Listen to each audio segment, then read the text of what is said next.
Dear student, আশা করি সকলে ভালো আছো। আজকে আমি তোমাদের অষ্টম শ্রেণীর গণিত বিষয় নিয়ে হাজির হয়েছি। তোমরা এর আগে যারা আমার ক্লাসগুলো ধারাবাহিকভাবে দেখেছো তারা নিশ্চয়ই জানো আমরা অনুশীলনী ৩ পরিমাপ অধ্যায় নিয়ে আলোচনা করছি। এর আগে আমরা ২২ নম্বর অঙ্কটির সমাধান শিখেছি। আজকে আমরা ২৩ নম্বর অঙ্কটির সমাধান শিখব। তো চলো দেখা যাক ২৩ নম্বর অঙ্কটিতে কী বলা হয়েছে। দেখো, বলা হয়েছে ৮০ মিটার দৈর্ঘ্য ও ৬০ মিটার প্রস্থ বিশিষ্ট একটি আয়তাকার বাগানের ভিতর চারিদিকে ৪ মিটার প্রশস্ত একটি পথ আছে। প্রতি বর্গমিটার ৭.25 টাকা দরে ওই পথ বাঁধানোর খরচ কত? তাহলে আমাদেরকে দেখো পথ বাঁধানোর খরচ বলেছে, তাহলে আমাদেরকে আগে কি জানতে হবে? যেহেতু বলেছে প্রতি বর্গমিটারে এত টাকা খরচ হয়, তাহলে আমাদের বাগানটির আসলে ক্ষেত্রফল জানতে হবে। যদি বাগানটির ক্ষেত্রফল আমরা নির্ণয় করতে পারি তাহলেই কিন্তু আমাদের যে কাঙ্ক্ষিত সমাধান সেটি কিন্তু আমরা পেয়ে যাব। তাহলে শুরুতে আমাদের যে কাজটি করতে হবে, আগে আমাদের প্রাথমিক অবস্থায় যে দৈর্ঘ্য প্রস্থ দেওয়া আছে সেটি দিয়ে ওই বাগানের ক্ষেত্রফল নির্ণয় করতে হবে। তো দেখো, দেওয়া আছে আয়তাকার বাগানের দৈর্ঘ্য কত মিটার দেওয়া আছে? দৈর্ঘ্য দেওয়া আছে ৮০ মিটার এবং দেখো প্রস্থ দেওয়া আছে আমাদের কত মিটার? প্রস্থ দেওয়া আছে ৬০ মিটার। তাহলে এই বাগানের ক্ষেত্রফল হবে, অতএব বাগানের ক্ষেত্রফল, বাগানটি যেহেতু আয়তাকার তাহলে বাগানের ক্ষেত্রফল হবে দৈর্ঘ্য গুণিত প্রস্থ। দৈর্ঘ্য গুণিত কি হবে? প্রস্থ হবে। তাহলে আমাদের দৈর্ঘ্য কত দেওয়া আছে? দেখো, দৈর্ঘ্য হচ্ছে যে ৮০ মিটার এবং প্রস্থ হচ্ছে কত? ৬০ মিটার। তাহলে আমাদের একক হবে বর্গ মিটার। তাহলে এটিকে যদি আমরা গুণ করি তাহলে দেখো ৬ কত? ৪৮। আর এখানে একটি শূন্য, এখানে একটি শূন্য, দুইটি শূন্য, তাহলে ৪৮০০ বর্গ মিটার হলো আমাদের কি প্রথম অবস্থায় এই বাগানটির ক্ষেত্রফল। এখন আমাদের যে কাজটি করতে হবে, দেখো এখানে এর ভেতরের চারিদিকে কি বলছে? ভেতর চারিদিকে ৪ মিটার প্রশস্ত একটি পথ রয়েছে। তাহলে আমরা যদি একটু বাগানটির একটু চিত্র আকারে দেখাই, দেখো যে এইখানে আমাদের বলা হয়েছে যে দৈর্ঘ্য ৮০ মিটার আর প্রস্থ ৬০ মিটার।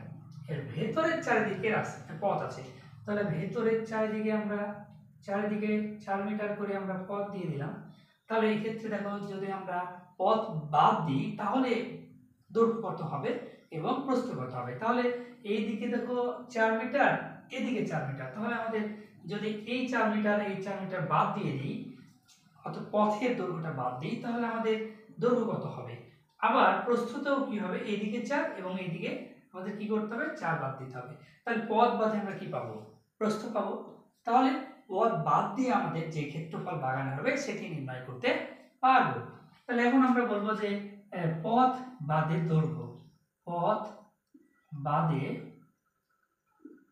দৈর্ঘ্য, দৈর্ঘ্য কত হবে? আমাদের ৮০ মিটার ছিল, এখান থেকে বিয়োগ হবে ৪ গুণিত ২, কারণ দেখতে পাচ্ছ যে আমাদের দুই দিকে ৪ ৪ বাদ যাবে এবং একক কি মিটার। তাহলে আমরা যদি ৮০ থেকে ৪ দুগুণে ৮ বাদ দিই কত হয়? ৭২ মিটার হয়। এবং দেখো পথ বাদে আমাদের প্রস্থ কত হবে? প্রস্থ হবে আমাদের আছে কত মিটার? ৬০ মিটার। ৬০ থেকে আমাদের ৬০ মিটার থেকে এদিকে ২ এদিকে ২, অর্থাৎ ২ দুগুণ ৪ দুগুণে কত বাদ যাবে? ৮ বাদ দিতে হবে। তাহলে আমাদের ৮ বাদ দিলে, অর্থাৎ পথ বাদে আমাদের প্রস্থ হবে, দেখো ৬০ থেকে ৪ দুগুণে ৮ বাদ দিলে কত হয়?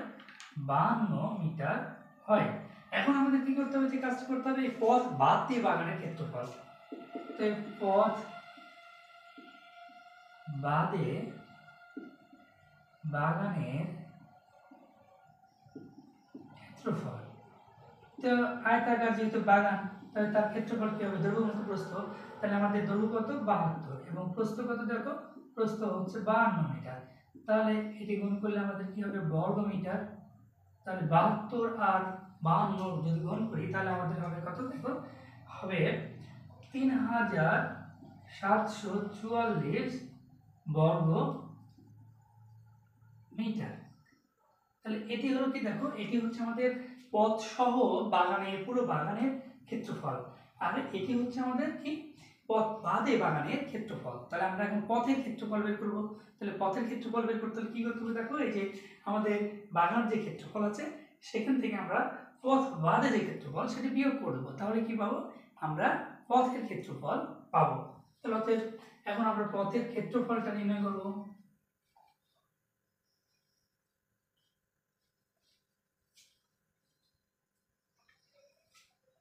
পথের ক্ষেত্রফল, পথের ক্ষেত্রফল, তাহলে আমাদের পথ সহ ক্ষেত্রফল ছিল কত, 4800 বর্গমিটার, এবং পথ বাদে কত ক্ষেত্রফল পেয়েছি দেখো, পথ বাদে ক্ষেত্রফল পেয়েছি আমরা 3744 মিটার, 3744 বর্গ মিটার, বর্গ মিটার।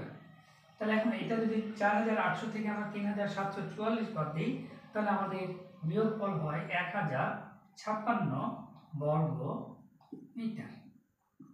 দেখো আমরা কিন্তু পথের ক্ষেত্রফল পেয়ে গেছি। এখন আমাদের যে কাজটি করতে হবে, এখানে আমাদের বলা হয়েছে প্রতি বর্গ মিটারে এই যে 7.25 টাকা খরচ হয়, অর্থাৎ পথটা বাঁধাতে। তাহলে আমাদের মোট যে ক্ষেত্রফল এটিতে আমাদের কত টাকা খরচ হবে সেটি বের করব। তাহলে এখন যে কাজটি করতে হবে আমাদের, দেখো যে এখন 1 বর্গ মিটার বাধাই করতে 1 বর্গ মিটারে খরচ হয়, অর্থাৎ বাধাই করতে খরচ হয় 1 বর্গ মিটারে খরচ হয় কত টাকা, 7.25 টাকা। তাহলে আমাদের পথের মোট ক্ষেত্রফল কত, 1056। তাহলে 1056 বর্গ মিটার যে পথ আছে সেই পথে আমাদের খরচ হবে কত, 7.25 আমাদের 1056 দিয়ে গুণ করতে হবে। গুণ করলে আমরা যে ফলাফল পাবো সেটি আমাদের কাঙ্ক্ষিত সমাধান। তাহলে এটি আমরা দেখো 7.25 কে যদি 1056 টাকা দিয়ে গুণ করি, তাহলে 7600 কত টাকা হয়, 656 টাকা হয়। অর্থাৎ এটি আমাদের মোট খরচ, অর্থাৎ ওই পথটি বাঁধানোর খরচ হচ্ছে 7656 টাকা। তো ধন্যবাদ সকলকে।